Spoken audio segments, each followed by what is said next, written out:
Boa tarde, pessoal. Tá todo mundo ouvindo a Tia Pri? Faz um ok assim na tela. Muito bom. Hoje a gente vai abrir a nossa apostila na página 34 e vamos abrir o nosso caderno de português e vamos deixar aberto para fazer algumas anotações que a Tia Pri pediu, tá bom? Então vamos lá. Hoje nós vamos falar sobre grau, gênero e número do adjetivo. Tia, o que é gênero? Tia, o que é adjetivo? Tia, o que é grau? Nós vamos aprender, tá bom? É, a tia Pri vai colocar no livro digital para a gente estar acompanhando juntos. Vocês vão acompanhando junto comigo aí na apostila, tá bom? Prestando sempre atenção na aula, tá? Então vamos lá, vou compartilhar com vocês a tela.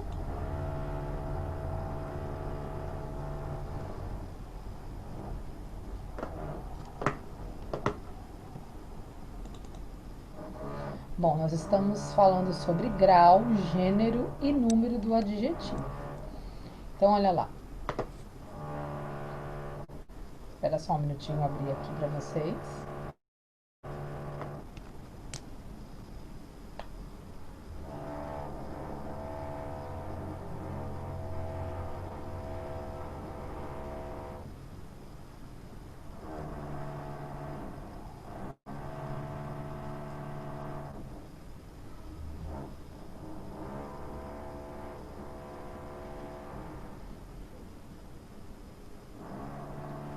Todo mundo enxergando a letrinha, todo mundo enxergando o livro digital, faz um ok na tela. Quem está enxergando.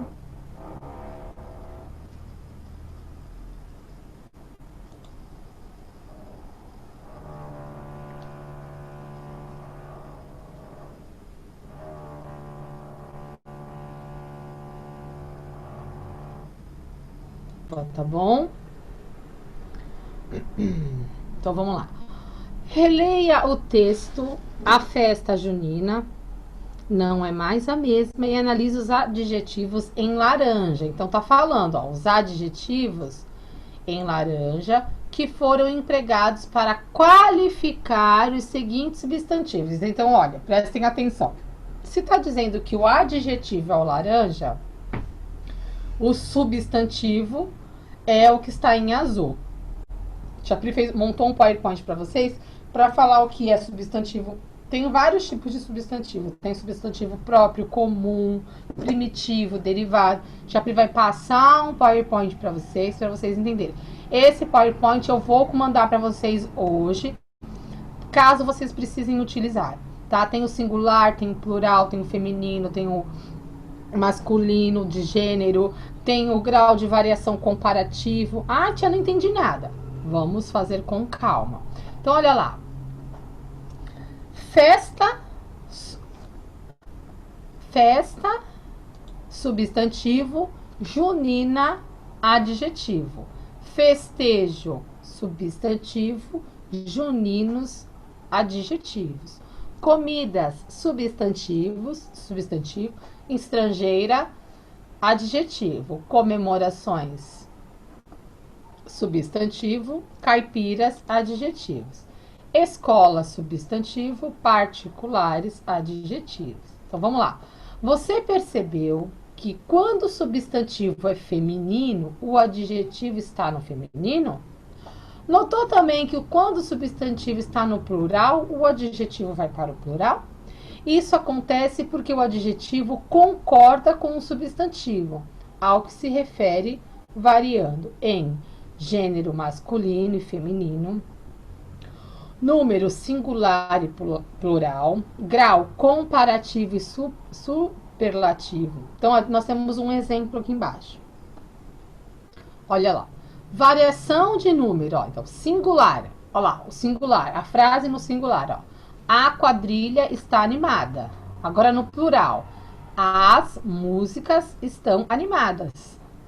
Agora a variação de gênero, olha aqui, ó, masculino. O milho está gostoso. No feminino, a pipoca está gostosa.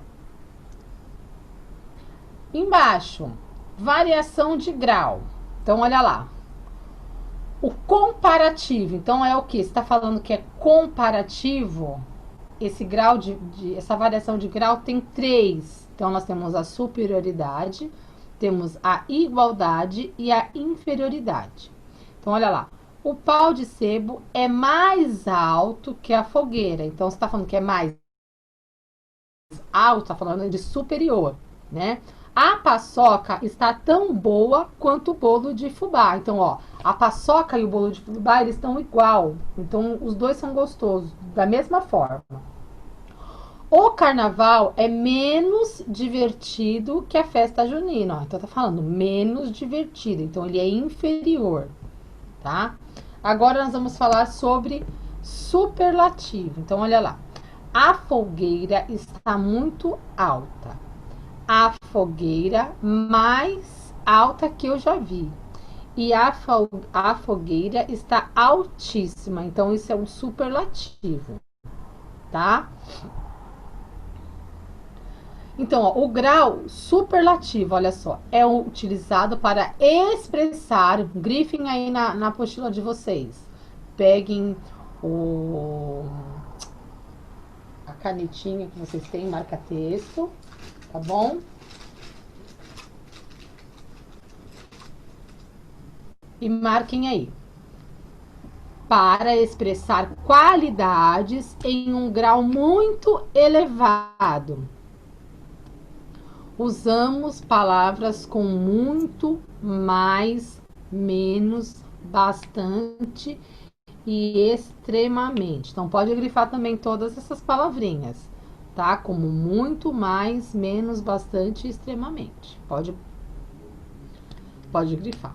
Agora temos um exemplo aqui embaixo, ó. O superlativo também pode ser expresso por meio de formas específicas. Observe. Então, vamos lá. Bom, boníssimo ou ótimo.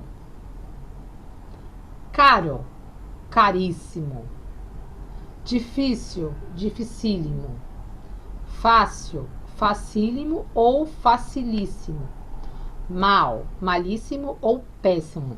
Então, no grau superlativo, que é quando a gente expressa uma qualidade, né? Ele pode utilizar essas palavras, tá? Pode ser expresso dessa palavra. Então, se você for falar de bom, você pode usar o ótimo ou boníssimo, tá bom?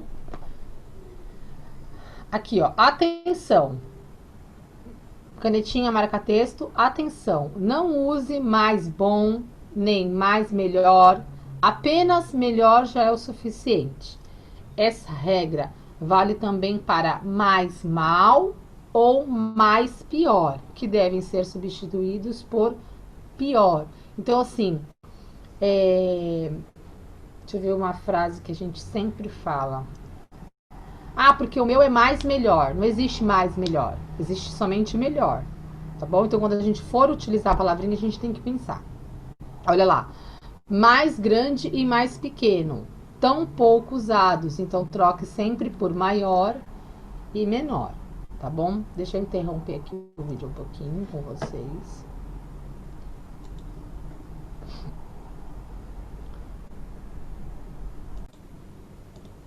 Prestem atenção aqui.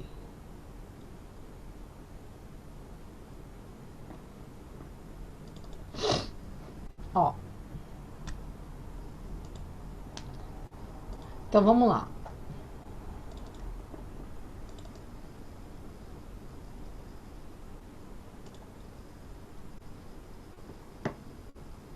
Então, olha. Dígrafo. Dígrafo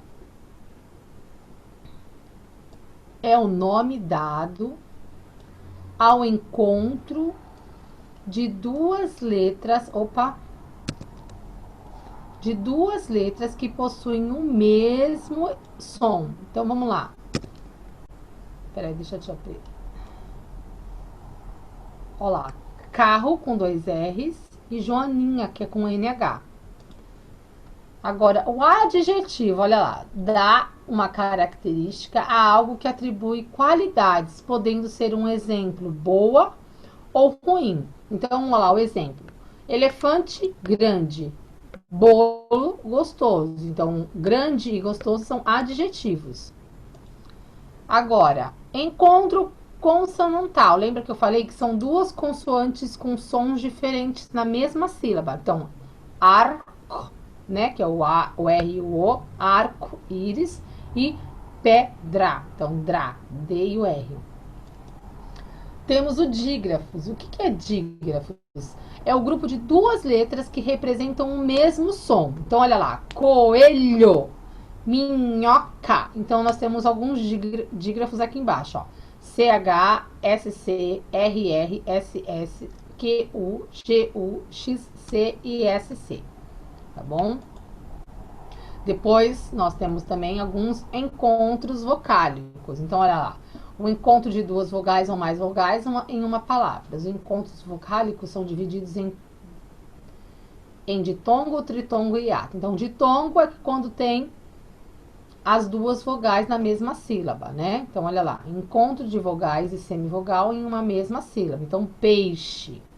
Tritongo encontra-se de semivogal e uma semivogal em uma mesma linha, em uma mesma sílaba. Então, Uruguai, olha lá, Uruguai. Hiato encontra-se encontro de duas vogais em sílabas diferentes, não há vogais juntas em uma mesma sílaba. Então, ó, sereia.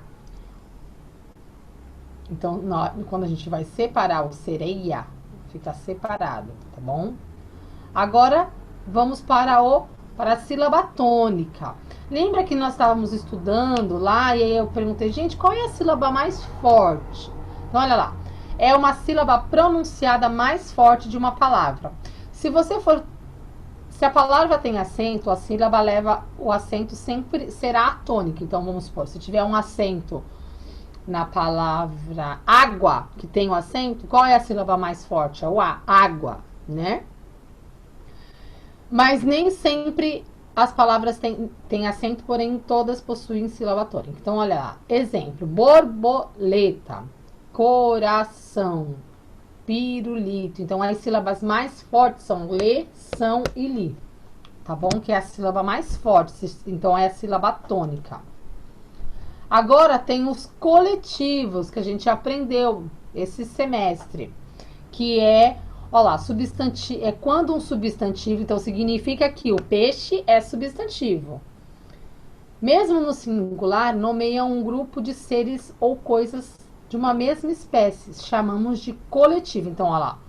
Um grupo de peixes é um cardume. Um grupo de abelhas é um enxame, tá? Então, vocês...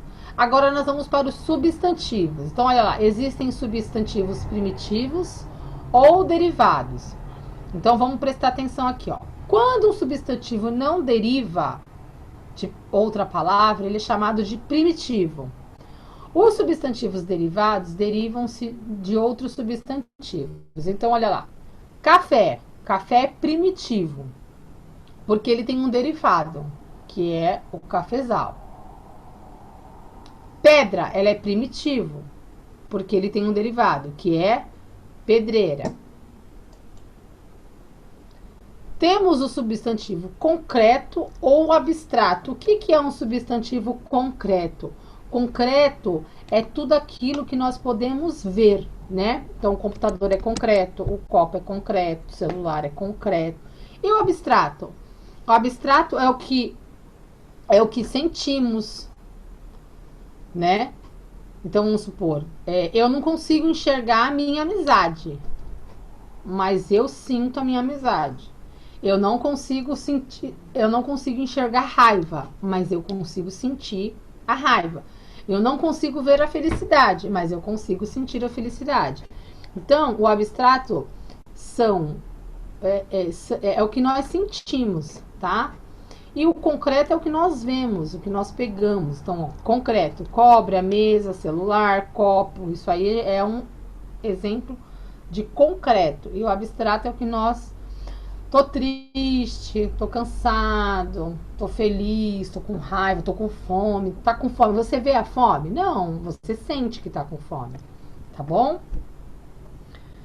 E agora nós temos os substantivos simples ou composto. Então, o simples, ele é formado por dois elementos e ele é chamado de...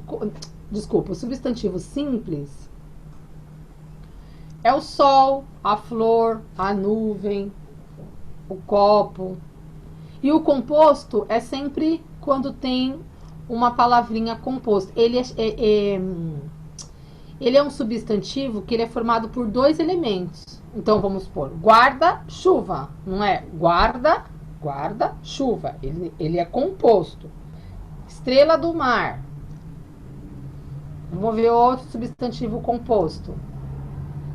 Quem é que pode me falar um substantivo composto? Fala, Rafa, um substantivo composto. Deixa eu te liberar aqui. Pode falar.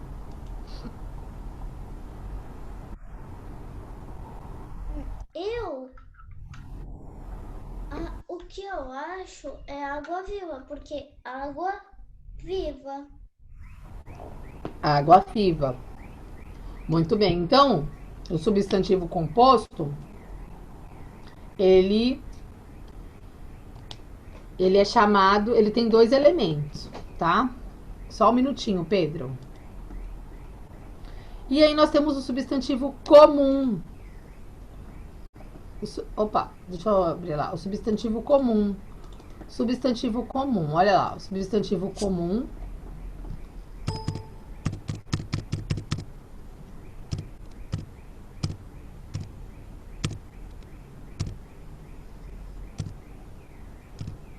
olha lá. Substantivo comum e próprio. Comum a gente sabe o que é, né? Substantivo comum se refere aos seres ou coisas em geral. E substantivo próprio se refere a coisas ou seres específicos. Então, menina, menino é um substantivo. Nome de pessoa é substantivo próprio, né? Então, olha lá. Loja é comum, doces e companhias. Então, a companhia significa companhia. Então, é um substantivo próprio, tá? Eu vou mandar para vocês também esse PowerPoint porque eu acho que é bem útil para vocês, tá bom? Então, olha lá. Na página 36. Vamos ler o texto, tá? Então, eu vou ler o texto com vocês. Presta atenção. São João, São João, acende a fogueira do meu coração. Provavelmente nenhuma outra tradição represente tão bem o espírito nordestino quanto aos festejos juninos. Antes era um momento de o povo festejar a colheita e se unir numa alegria só. Morador de um conjunto Ceará, adorava ver as apresentações de quadrilhas durante todo o mês de junho, no polo de lazer do bairro. As famílias circulavam tranquilamente na festa. Pratinhos de comida típicas, maçã do amor, barraca de tiro, parque de diversões. O que mais uma criança podia querer? Como era bom deixar as mães em pânico, com os pulos sobre os fogos, correndo o risco de acidentar as partes baixas. Sinto que os festejos se afastam e pouco dessa tradição original. O forró eletrônico e os idions, paredões de sons, dominam cada vez mais a festa. Mas a vida é assim mesmo, e as tradições culturais mudam ao longo do tempo. A gente tem que se acostumar. 1. Sublinhe 2 trechos que comprovam que se trata de um texto de opinião. Então, vocês vão grifar 2 trechos, se vocês quiserem eu faço com vocês, 2 trechos que se trata de que comprovam um texto de opinião. O 2, vocês vão substituir os adjetivos empregados no texto por outros também adequados aos substantivos que acompanham. Então, vamos fazer a letrinha A, que eu vou fazer com vocês. Olha lá. Espírito nordestino. Poderia ser o que aí? Quem é que pode me falar o que poderia ser?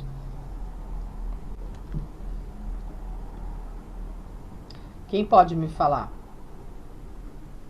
Ó, poderia ser espírito amazonense, espírito gaúcho, porque o nordestino que ele está falando,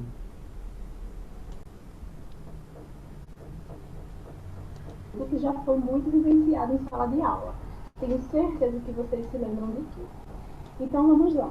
O que seria variedade linguística? Para a gente chegar ao conceito, eu quero perguntar a vocês: a língua varia? A língua pode variar de um falante para o outro? Será que alguém que está lá em outro país fala do mesmo jeito que nós, brasileiros? Acho que não. Acho que a língua pode variar e é por isso que a língua portuguesa criou essa expressão, variedades linguísticas, que são as diferentes formas de falar uma mesma língua. Porque a língua varia de região para região, como vocês estão vendo aí, de país para país, de um falante para o outro, de zona urbana para a zona rural. Acho que vocês conhecem Chico Bento, né? Chico Bento tem um jeito de falar muito peculiar da zona rural, diferente de quem mora na cidade, por exemplo. O primo dele, nessa tirinha aí que eu recortei para vocês, o primo dele vem da cidade e diz assim: minha mãe me deixou bem cedinho aqui para passar o dia com vocês. Aí Chico Bento: poxa, fez você madrugar, coitado. Percebam que o jeito de falar de Chico Bento e o jeito de falar do primo que mora numa cidade grande é bem diferente. Olha o você que Chico Bento fala. Chico Bento fala você no lugar de você. Já o primo fala você. Isso são diferentes formas de falar que não é errado. Se a gente disser que alguma forma de falar é errada, a gente está caindo no preconceito linguístico que a gente não pode fazer. Lembra que a gente falou isso na sala de aula? Não há forma errada de falar. Não há jeito errado de falar. O que há é a adequação da fala. E várias formas de falar que aí faz a nossa língua ser rica, nossa língua ser viva. Então, nada de preconceito. Nada de dizer que aquela pessoa falou errado. Nada de dizer que aquela pessoa fala mais certo do que a outra. Tudo bem? Então, como a gente estava falando, e conforme a idade de quem fala também muda, com certeza. Acho que vocês vão perceber. Quando vocês falarem com a avó de vocês, por exemplo, vocês vão perceber que há palavras que ela fala que a gente não fala mais. Mas isso é, nossa, isso é errado. Não. Estão vendo que ela, como é que ela fala? Ela arrasta a voz para falar. Então, existem de região para região muda a nossa variação linguística. De país para país muda. De um falante para o outro muda. De uma zona urbana para uma zona rural também muda. Então, conforme a idade de quem fala, vamos supor, uma vozinha, né, hoje. Uma vozinha não fala igual a gente, né? Uma vozinha, ela tem uma outro tipo de variação linguística.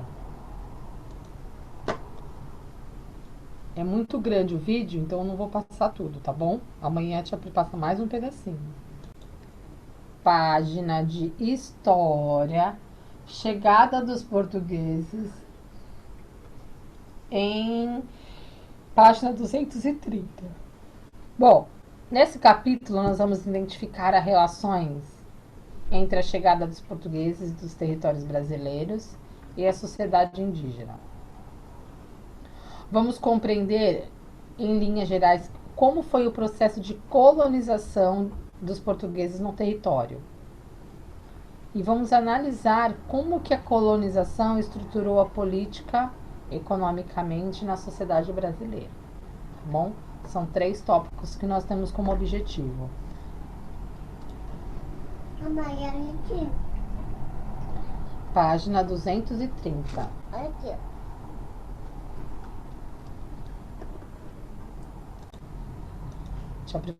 Vai colocar um vídeo para vocês dos portugueses, da chegada dos portugueses, tá?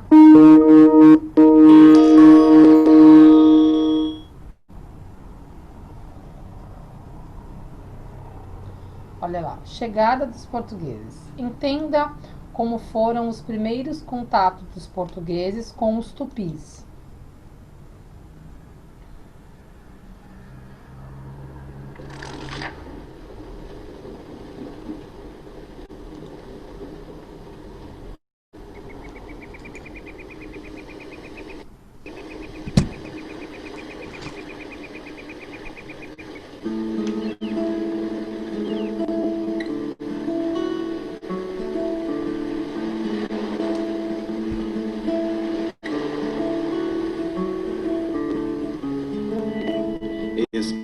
lado viu-se indígena ao chegar das caravelas.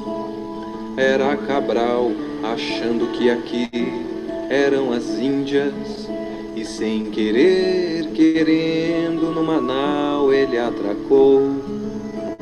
Abaixou as velas e aqui se apresentou. Olá, eu sou Cabral, você quem é? Sou indígena aqui, sou morador. Caço vivo nessa terra verdejante, cheia de cor. E assim se fez um laço, um passo ao futuro, adentrando as matas, desbravando seus costumes. Tupi-Guarani, Tupinambá, Tupiniquim, Caeté, Potiguar, todos falantes da língua tupi, mostraram a Cabral a cultura daqui.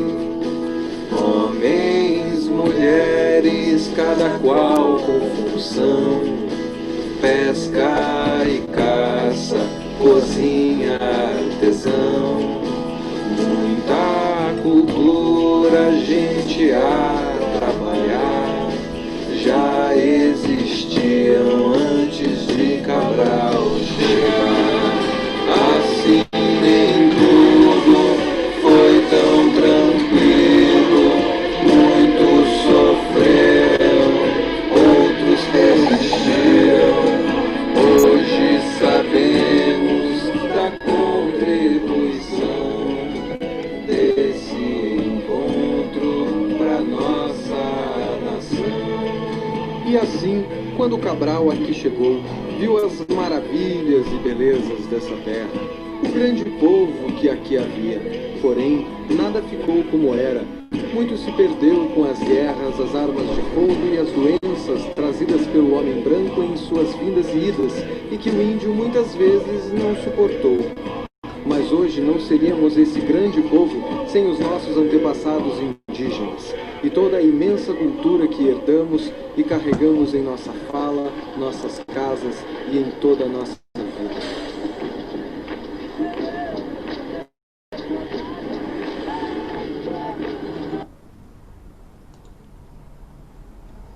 Bem legal esse vídeo, né? Com música, então assim, é um vídeo bem, chama bem atenção. Então vamos lá, vamos ler lá na página 230, tá falando lá. Os povos nativos dos territórios brasileiros são indígenas. Posteriormente chegaram os portugueses, que são tema deste capítulo. Então vamos lá na página 231. No dia 22 de abril de 1500, uma expedição marítima liderada pelos portugueses, Pedro Álvares Cabral chegou ao local onde atualmente se localiza a cidade de Porto Seguro, na Bahia. Uma das primeiras medidas tomada pelos portugueses foi fixar uma cruz no chão. Fazer isso era costume para dizer que todos os outros reinos que a terra a partir daquele momento pertencia a eles. Depois de permanecer por 10 dias em terras brasileiras, a esquadra de Cabral seguiu viagem rumo à Índia, deixando alguns de seus homens para conhecer melhor a terra e seus habitantes. 30 anos mais tarde, em 1530, o rei de Portugal enviou outros portugueses, dessa vez para morar no Brasil, em uma tentativa de garantir posse definitiva da terra. Olha como que era antigamente, né? Como que o barco era. Agora, na página 232, nós temos uma mão na massa para a gente fazer. Então, eu vou fazer junto com vocês. Eu vou ler a mão na massa com vocês e depois nós vamos corrigir. Então, olha lá. A obra de Oscar Pereira da Silva representa o desembarque dos portugueses no continente americano, onde atualmente se encontra o estado da Bahia. Oscar Pereira da Silva, 1865 a 1939, dedicou-se a pintar quadros sobre temas e figuras importantes da história do Brasil, principalmente de São Paulo. O período em que Oscar Pereira da Silva viveu foi um período de construção de uma identidade brasileira. em vários artistas, pintores e poetas que se dedicavam a temas da história nacional. 1. Quando os portugueses chegaram ao Brasil, onde eles desembarcaram? 2. Em que data isso aconteceu? 3. Os portugueses foram os primeiros a conhecer esse território ou já havia outros povos aqui? Quais? Quando começou o fato da colonização no Brasil? Então, nós lemos a chegada dos portugueses, vocês vão fazer a mão na massa referente à página 231. Eu vou dar um tempinho para vocês vão fazer, tá bom? E nós vamos corrigir juntos. Qualquer dúvida pode levantar a mão que a tia Preta tira. Vamos lá, vamos responder. Então, olha lá. 1. Quando os portugueses chegaram ao Brasil e onde eles desembarcaram? Então, eles dizem em Porto Seguro, na Bahia. Tá bom? Letra A. Exercício 1, em Porto Seguro, vírgula, na Bahia. 2. Em que data isso aconteceu? No dia 22 de abril de 1500. Dia 22 de abril de 1500.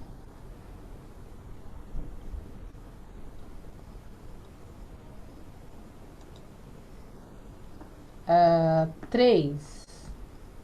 Os portugueses foram os primeiros a conhecer esses territórios ou já havia outros povos aqui? Já tinha os Tupis-Guarani. Já havia os indígenas. Eu coloquei Tupi-Guarani, tia. Muito bem, já havia os povos nativos, né? Os indígenas, já havia. E o 3, o 4, a tia Pri já respondeu. Quando começou, de fato, a colonização no Brasil?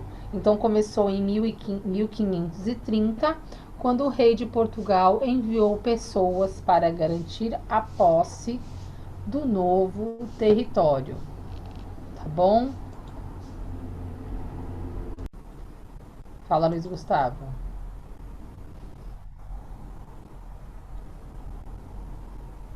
Ô tia, na 4 eu coloquei 1530, quando o rei de Portugal enviou pessoas. Tá bom, tá certinho. Ana Lume, você conseguiu responder? Vamos lá, pessoal. Agora a gente vai pegar a apostila de matemática. Vamos trabalhar sobre sistema de medidas, tá? Vamos abrir a página na página 95. Vou compartilhar um vídeo com vocês sobre medidas de comprimento, tá? Nós vamos fazer medidas de comprimento. Vamos assistir esse videozinho. Teremos uma aula de matemática. Hoje nós vamos aprender sobre medidas de comprimento. Tem alguns exemplos e explicarei cada um deles. Então presta bastante atenção e não perca esse vídeo. Bora lá? As medidas de comprimento nada mais é do que tudo aquilo que nós podemos medir, como altura, largura, algum espaço, uma pessoa. Podemos medir através de palmos e passos, e também de instrumentos de medidas. Observe alguns deles. O metro articulado, que é feito de madeira e parece uma régua.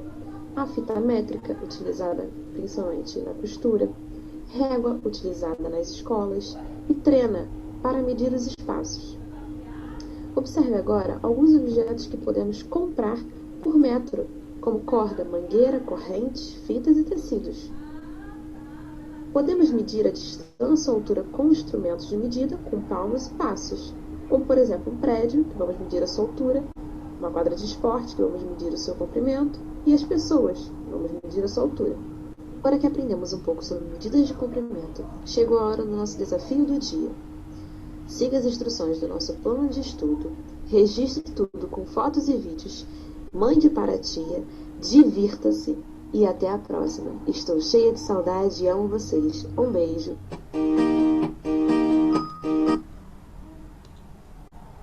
Bom, então vamos ler lá junto comigo. Deixa a tia Pri abrir aqui o livro digital.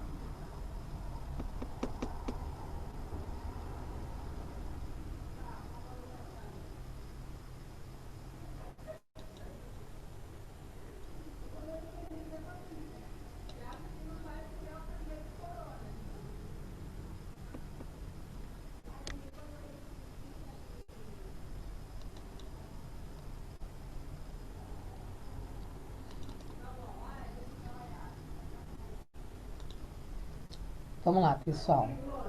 Sistema de medidas. Com a evolução da humanidade e a formação das civilizações, o ser humano sentiu a necessidade de medir o tamanho das terras, a altura de torres, a duração de um ano e etc.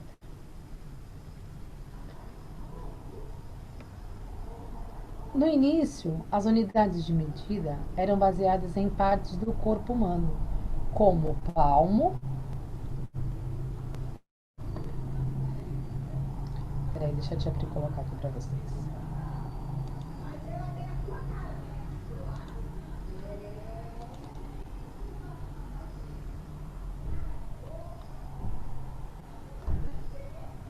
Olha lá, com o início, as unidades de medida eram baseadas em corpo humano, como o palma, o pé e a polegada.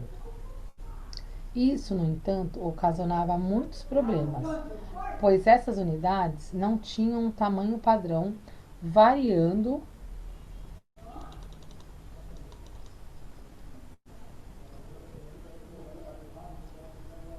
No entanto, ocasionava muitos problemas, pois essas unidades não tinham um padrão variando de pessoa para pessoa.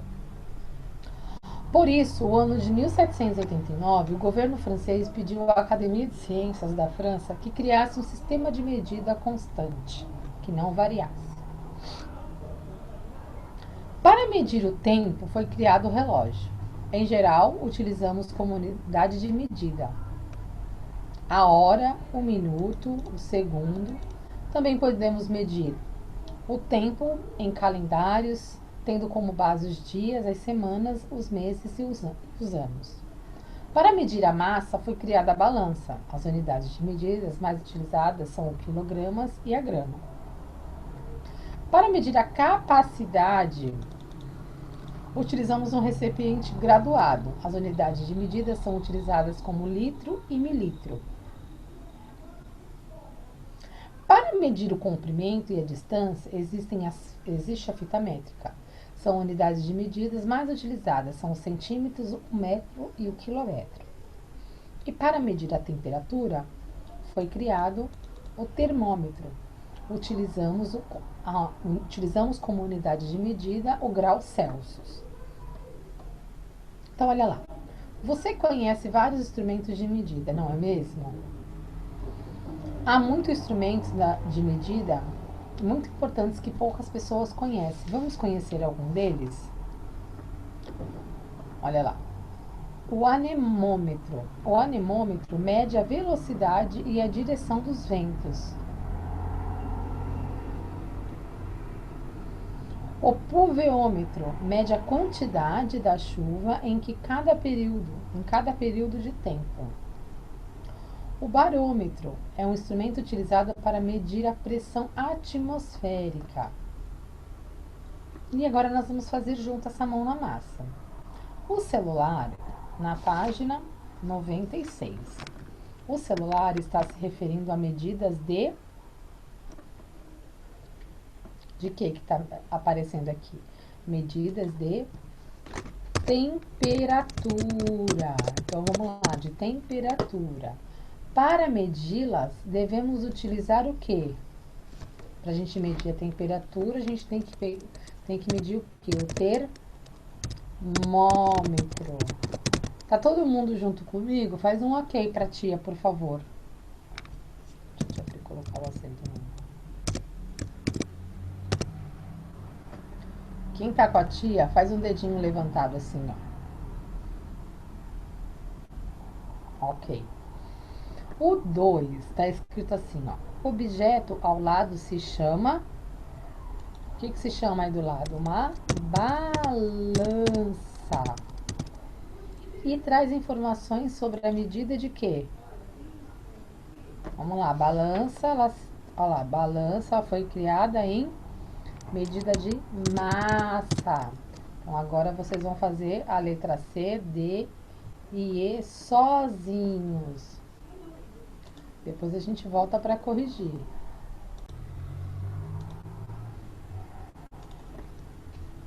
Então, vamos lá, gente, na letra C. Vamos lá, deixa eu te abrir aqui, letra C.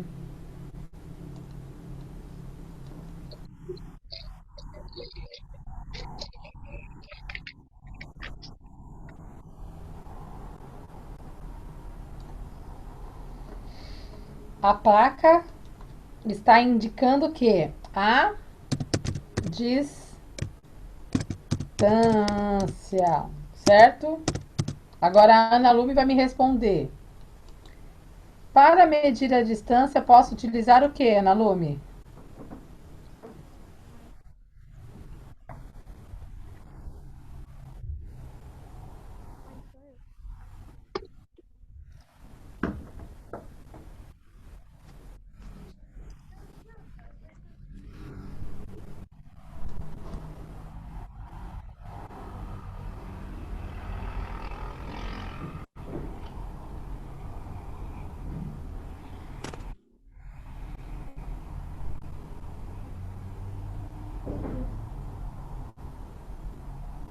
Ana Lume, para medir uma distância, eu posso utilizar o quê?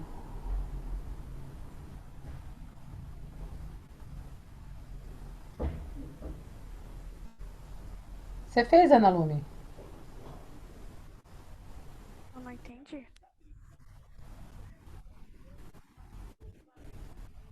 Você fez o exercício, Ana Lume?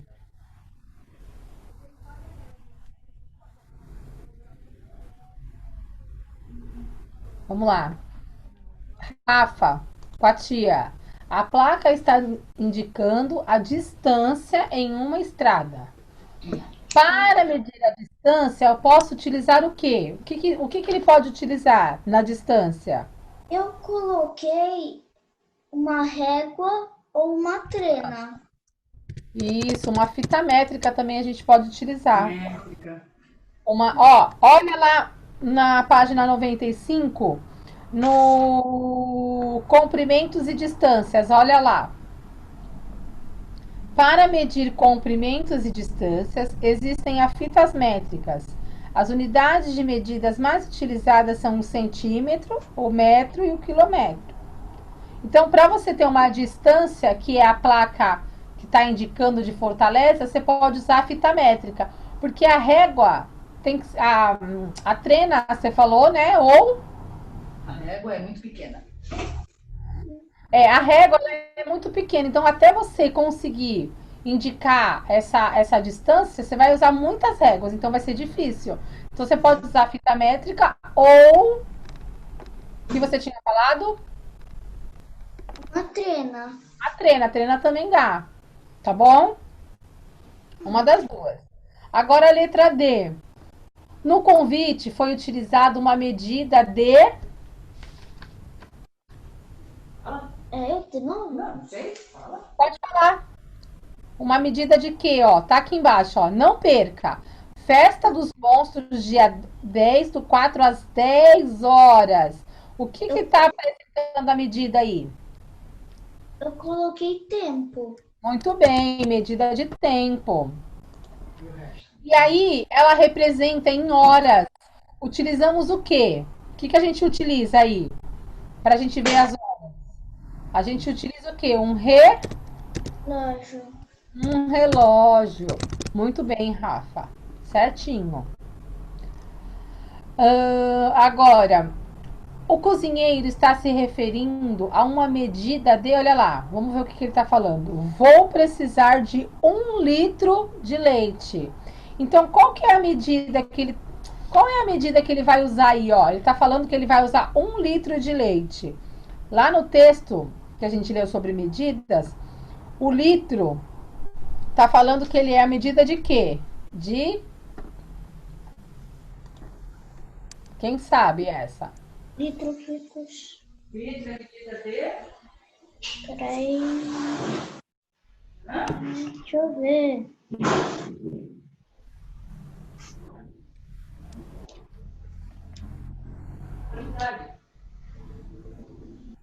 Basta? Veja lá na página 95. Lá na página 95 está lá escrito assim, ó. Para medir a capacidade, utilizamos um recipiente graduado. As unidades de medida são litro e mililitro. Então, a medida é de capacidade. Certo? Certo. E qual vai ser a medida por meio de um quê? de um recipiente, ou pode ser também um copo graduado, tá? Então, ó, vamos voltar aqui de novo, ó, na apostila, vamos ler lá de novo. Peguem o marca-texto e vamos marcar lá. Para medir o tempo, foi criado um relógio, já está em negrito, né? Para criar a massa, foi criada a balança. Para medir a capacidade, utilizamos um recipiente. Para medir os comprimentos e distâncias, existe a fita métrica. E para medir a temperatura, foi criado o termômetro. Vou colocar de novo o vídeo para vocês assistirem. Instruções do nosso plano de estudo. Registre tudo com fotos e vídeos. Mande para a tia. Divirta-se. E até a próxima. Estou cheia de saudade e amo vocês. Um beijo. Bom, esse vídeo também eu vou deixar guardadinho aqui. Caso alguém precisar, a tia Pri coloca para vocês, tá bom? Então é bem facinho, tá? Só precisa prestar atenção. Quando a tia Pri estiver lendo, quando a gente estava lendo o sistema de medidas, vocês têm que prestar atenção, gente, olha. Peguem o marca-texto de vocês, lá na página 95, quando fala de tempo, vocês vão lá e grifem o que dá para medir com o tempo. Então, olha, tá escrito ali, ó. Dá para medir como hora, minuto e segundo. Então, vai lá e grifa direitinho. Hora, minuto e segundo. Dá para medir o tempo como calendário, dias de semana, meses e ano. Então, vocês marcam. Porque assim, quando tiver um exercício que vocês tiverem que olhar, vocês já sabem.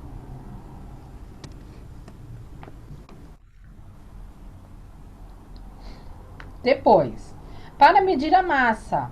Então, o que dá para medir?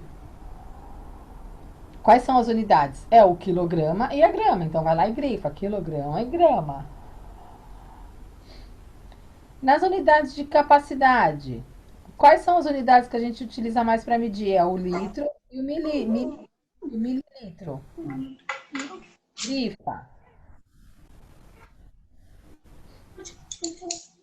O de comprimento, a distância, são os centímetros, o metro e o quilômetro. Então, já vai grifar também. E a temperatura são o quê? O termômetro, que são como as medidas de grau Celsius. É bem facinho, só precisa prestar atenção. Agora, a gente vai falar, uma página só, sobre a medida de tempo. Senão vocês vão ficar com a cabeça confusa. Então, olha lá. Observe a conversa entre Jana e João. Deixa a tia Pri colocar aqui no livro de novo, que é mais fácil da tia Pri ler.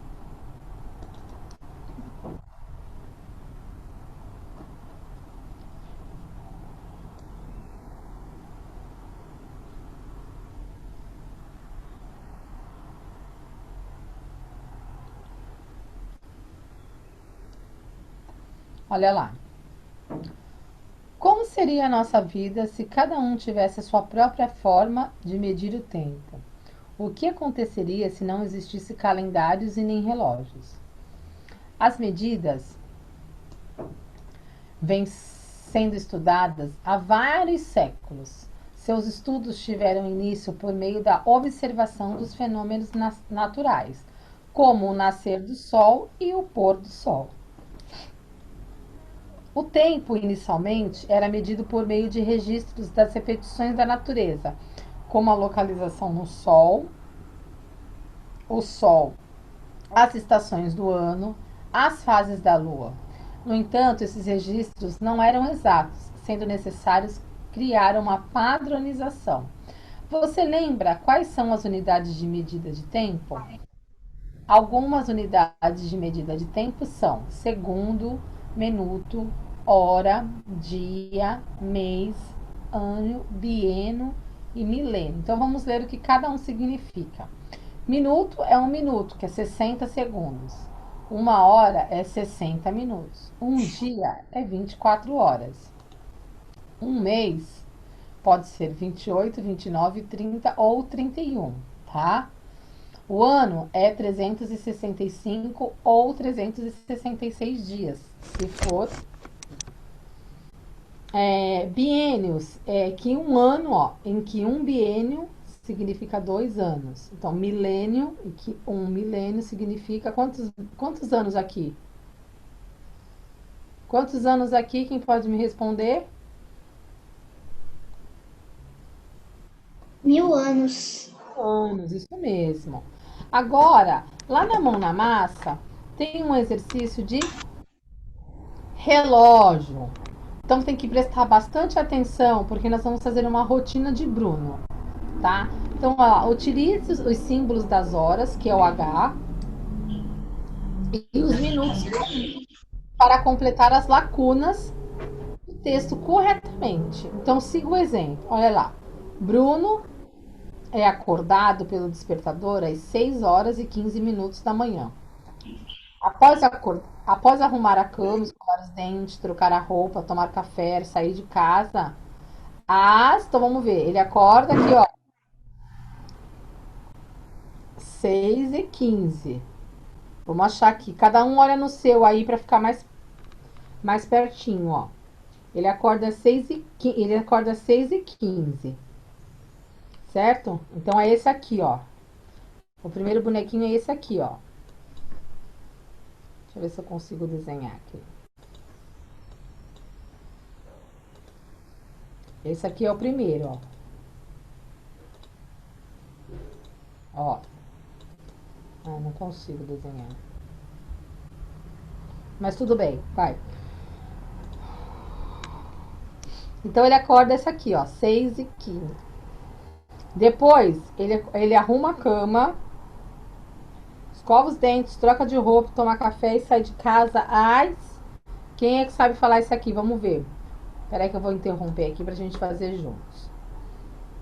Vamos lá, Lucas Brito. Você vai falar pra mim que horas que tá marcando no relógio de Bruno? No verde. Nesse aqui, ó.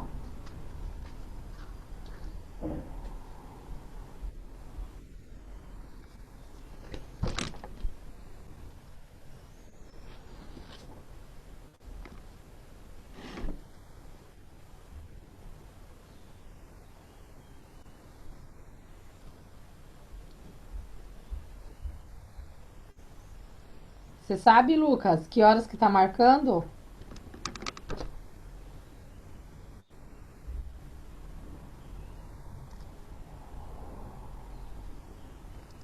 Quem conseguiu achar?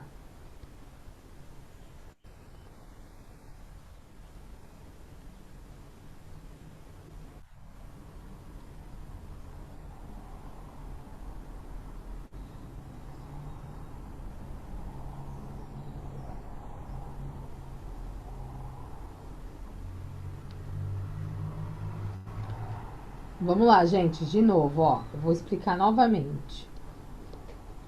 O Bruno, ele acorda 6h15. Vamos achar o relógio de 6h15 aí. Todo mundo achou o relógio de 6h15? Ó, o relógio de 6h15 é o lugar onde ele tá, lá na cama. Olhem aí no de vocês. Achou? O de 6h15. Mas ele tá assim ou ele tá dormindo? Não, ele tá deitado na cama com o braço aberto. Ah, tá. Tá, então esse aí é o de 6h15, certo? Uhum. Aí, olha lá, do lado ele escova o dente, certo?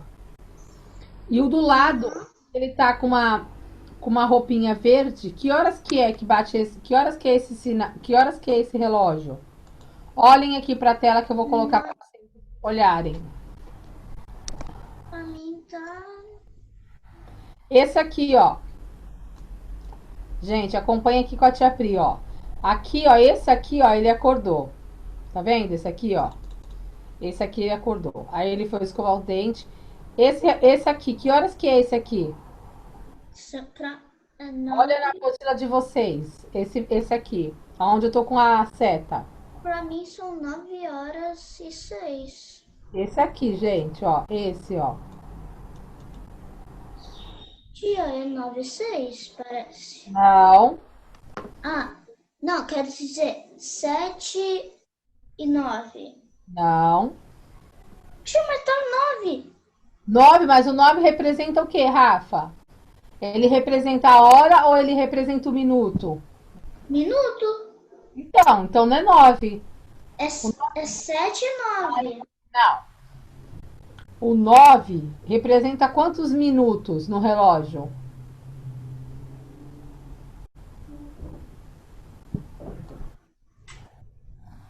Ó, peraí.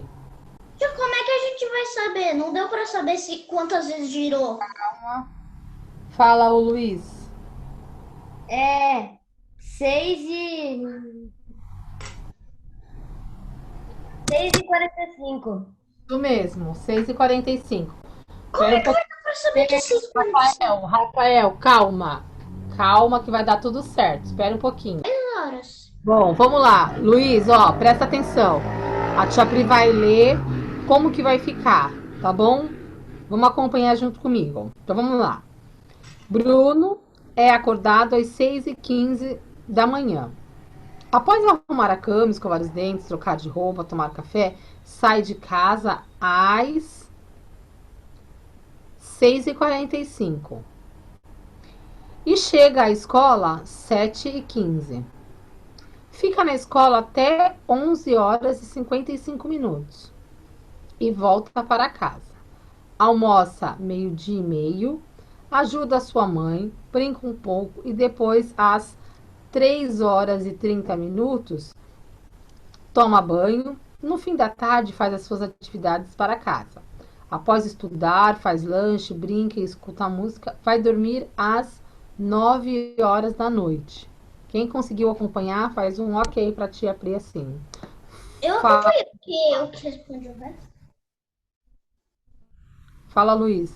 Ô, tia, sabe por que eu sei as horas? É porque a maioria das vezes eu tenho um relógio de ponteiro. Aí quando eu vou pro trabalho da minha mãe, aí em vez de eu olhar no computador, eu olho no relógio.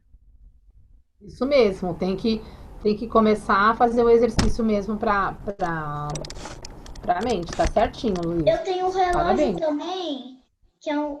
Eu vou mostrar o relógio que minha mãe tem. Peraí. Fala, Caio. Minha mãe tem um relógio desse aqui, ó. Espera um pouquinho, Rafa, só um pouquinho. Fala, Rafa, fala, Caio. Pode pedir pra mim, por favor? Conseguiu pegar, Lucas? Tá, então vamos lá. Bom, então hoje a gente aprendeu sobre a medida de tempo e fizemos um exercício sobre as informações que nós tínhamos lido sobre o sistema de medidas, tá? Rafa, bem legal esse relógio aí. É de ponteiro, né? Um despertador, né? É muito legal. Também tem um amarelinho. Bom, então a tia Pri encerra essa aula agora, tá bom? E vou mandar para vocês no Class App. Vocês vão fazer lição de casa de matemática, da ficha de atividade, da página 46, 47 e 48, tá? Vou mandar no Class App tudo certinho para vocês, tá? Um beijo para vocês e até amanhã, tá bom? Tchau, gente. Fiquem com Deus.